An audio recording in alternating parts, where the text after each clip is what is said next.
There was 7,000 people there. There was fireworks. There was a light show.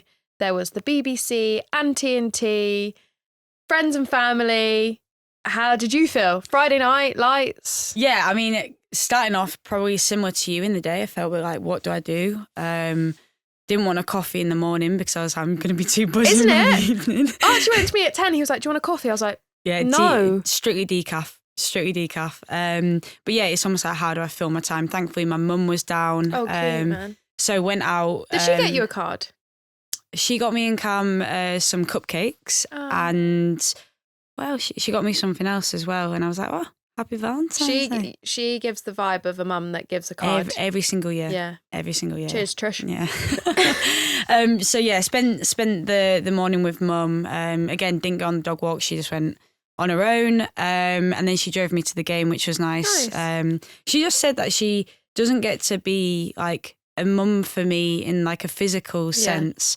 And she really wanted to be able to provide that. So when she came down, it was the day of love. It was the day of love. And then we were there 3 hours before and she was sat in the stands. Just waiting. Cute. Oh, little Alison. But yeah, it was such a good event. Obviously, having that many people there was insane. And obviously during the week, we could see that the numbers were rising. And it was a well fought match anyway. So if you're going to see it on paper, Bristol versus Quins, it's going to be a good match. But obviously with Ilona playing, she's been bringing like record crowds wherever Bristol are playing, so fair play because it's selling tickets and it's building the Prem.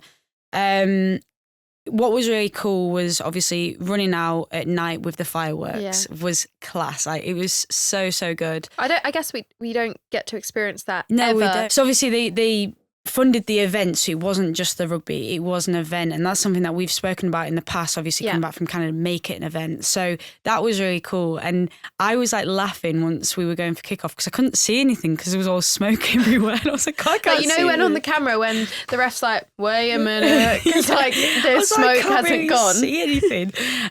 But yeah, the vibes were good going into the game, and to be fair, even after the game, despite our performance, I think defensively we were very, very good. We just couldn't keep hold of the ball, so we never attacked. So same, as in, don't want to talk about my game again, but Exeter went through 22 phases. 22 phases, right?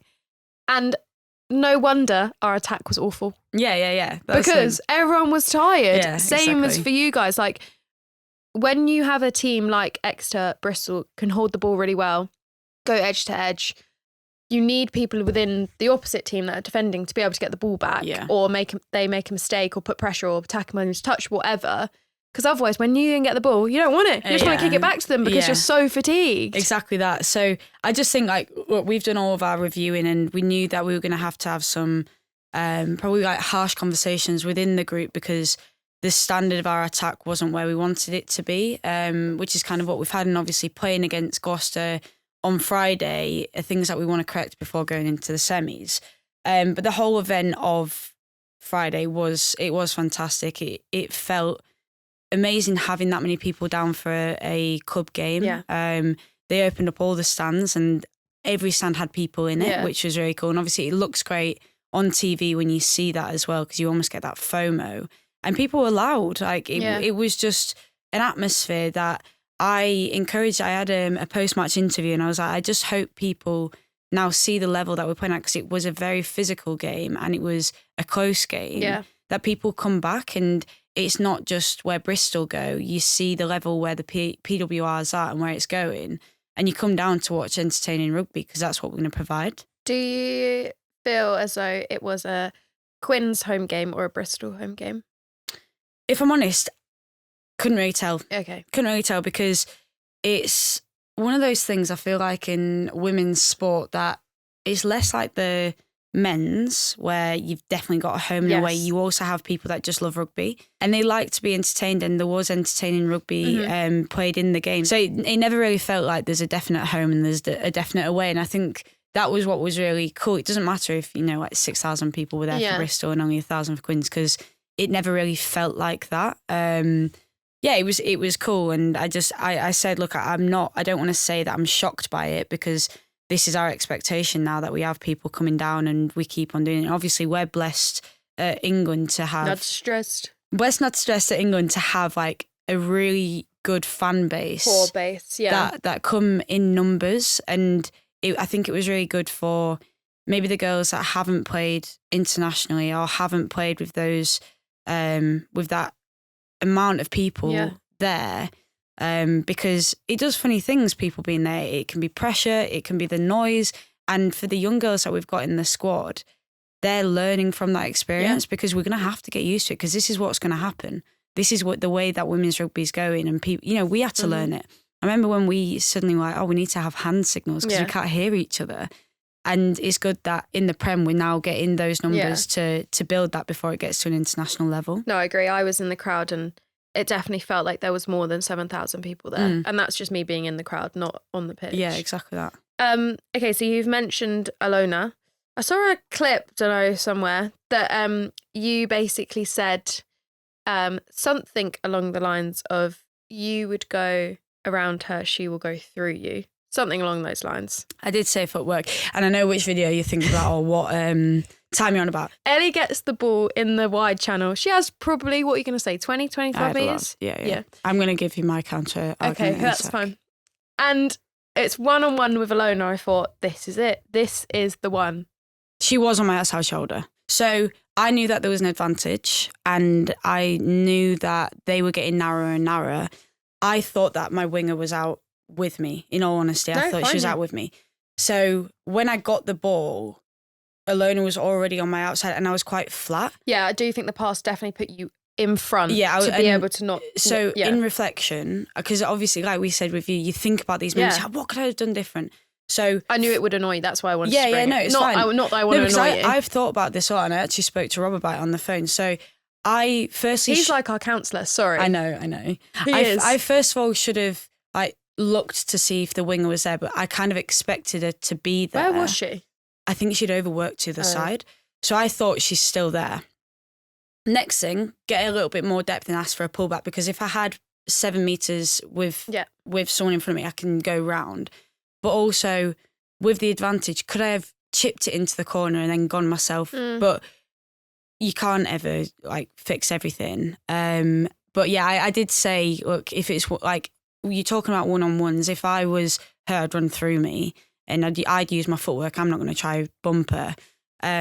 But, you know, it's like in sevens. If you've got someone that's faster than you and you go on their outside shoulder, they can only kind of go one way. And she defended really well. And everyone seemed to love that one clip. And I was like,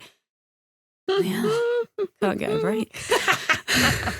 The crowd loved it. They bloody did love it. I nearly broke my leg. The crowd loved it. They really loved it. But the thing is this is the thing is, sorry to jump in, that's what the crowd wanted. Not taking it away from anyone else on that pitch, but that doesn't happen often. And no, exactly. So that matchup, and we'll get into it, the semi, people will love the matchup between us. Do you know what I mean? That people just love that. Even when we play against Abby or play against Claude or Zoe plays against Holly or Berna plays against Mac. I know I'm just naming Red Roses, but people love that matchup. But because you know that they're at that ability, that it's this is going to be good. Yeah, and I just think on reflection, if I managed to push my width and depth a little bit, and it was we're directly in front of each other, I could have tried to have a different outcome, but I only really had one option with not a lot of space. Fair play. I got in touch with Beth's help. So. I'm glad you mentioned Beth. Yeah, because people were on TikTok, oh, Ellie could not tackle Ilona on her own. And I thought, so what? I'm not going to tackle Berna on her own. No, so she made some good line breaks. She made some really good line breaks. Yeah. But yeah, it was a good game. Felt very sore the next day. And Bristol did what? You know what though? Actually, on reflection, Bristol, obviously, we've said before, they don't kick. First 10 minutes, kicked so much and very tactically and did very, very well with the kicks, put us in some really tricky positions, and I physically couldn't cover the field. So we then switched to going 13-2, so 2 people in the backfield, and then stopped kicking. So I think they played very well. I think, like I said, if we looked after the ball a little bit better and attacked a little bit better, then it would have been interesting. But also, we've got a potential to maybe see them in a final if they go well. Oh, yeah. If they go well and we go well. That's the thing, we're in top 4 now, so every game is tasty and it's going to bring entertaining rugby. I've heard that you threw it away because you wanted to like definitely play us or something. Well, I just said, you know what I mean, it makes top 4 tasty, welcome. Keep people guessing.